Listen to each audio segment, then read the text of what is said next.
Hello, and welcome back to another Play Dicely recap. Today we'll be discussing episode number 48 of the Play Dicely campaign, Shifting Focus. We start this episode off with the Seekers picking themselves up, having just shield sledded down the mountain, and are now making their way to Varmhall Village, after having just finished up their adventures in the Rinzar Peaks. The party is given a chance to rest, and of course are welcomed back in by the community of Goliath Paladins of Fyra.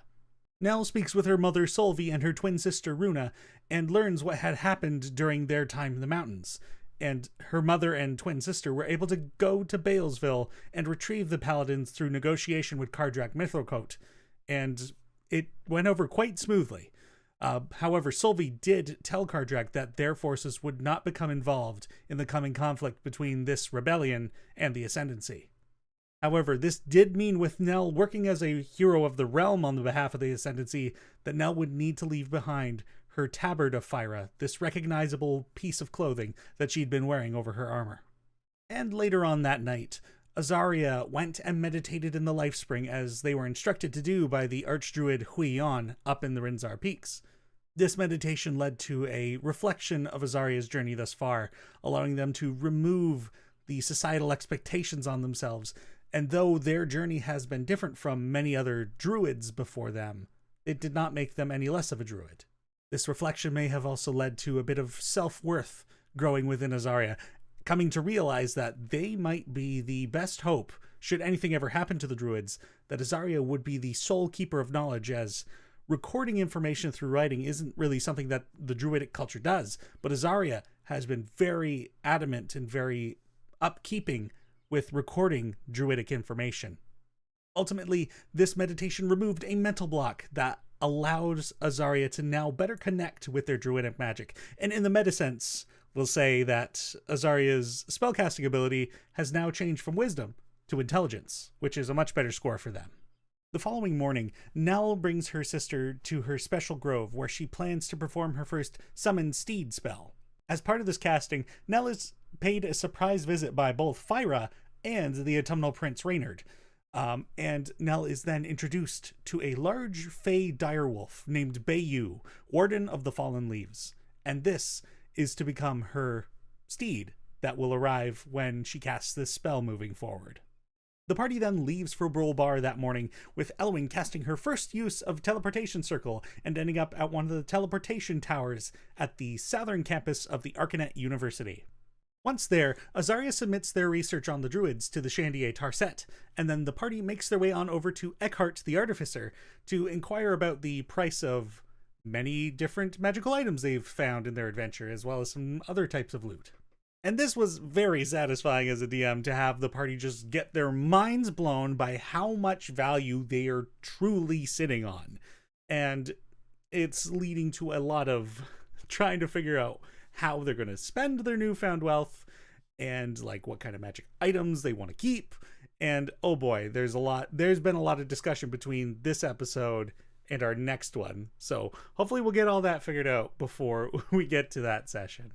Afterward, Abe has an interest in stopping by the Grand Temple of the High Planetary, as the party has this urn that they've had for a while with Hero's ashes inside, and Abe is wanting to know if the priest there might be able to identify those ashes, and whether they might be his own body. And then there's also Nell, who has her own reasons for wanting to go to the Grand Temple of the High Planetary.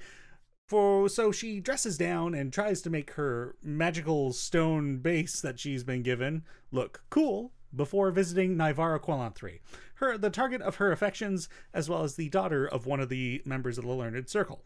Speaking of which, the party makes their way on over to the Wanderlust Inn, which has become their favorite place to stay while they're in Brolbar, and that might be attributed to a certain turtle NPC who wears a fez.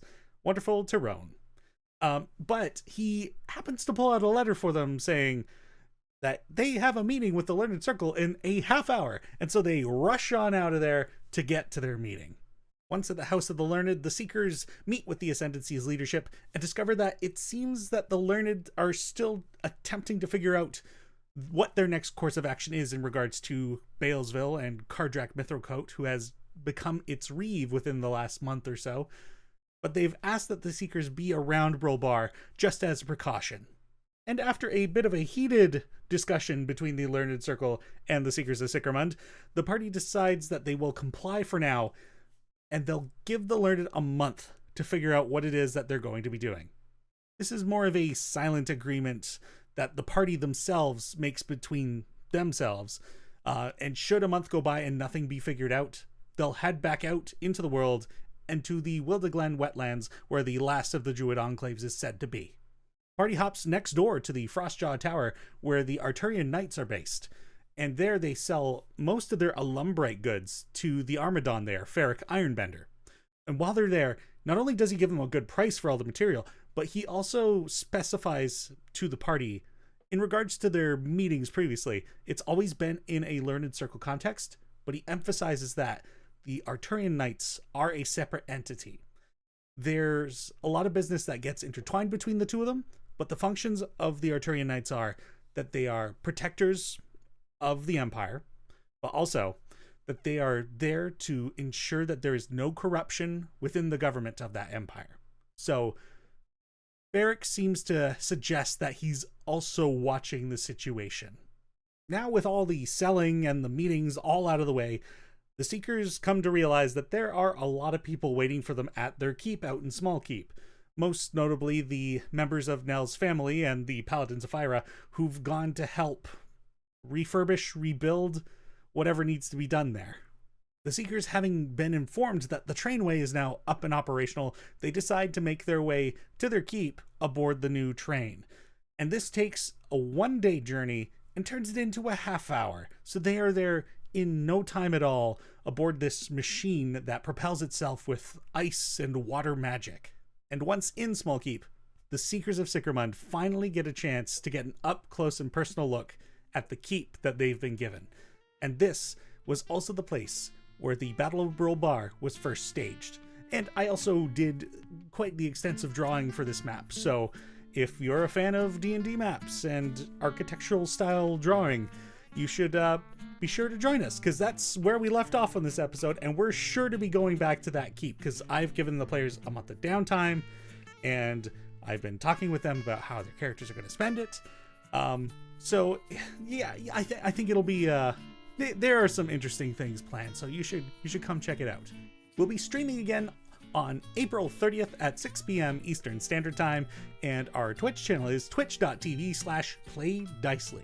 And yeah, it would be great if you guys came out and hung out with us and chat, and we always love hearing from you guys. And you can affect the game in chat using your rewards. You get rewards by watching the stream, so be sure to accumulate those points. And yeah, we're looking forward to seeing you all there. And until next time, may you always play dicely. Have a good night.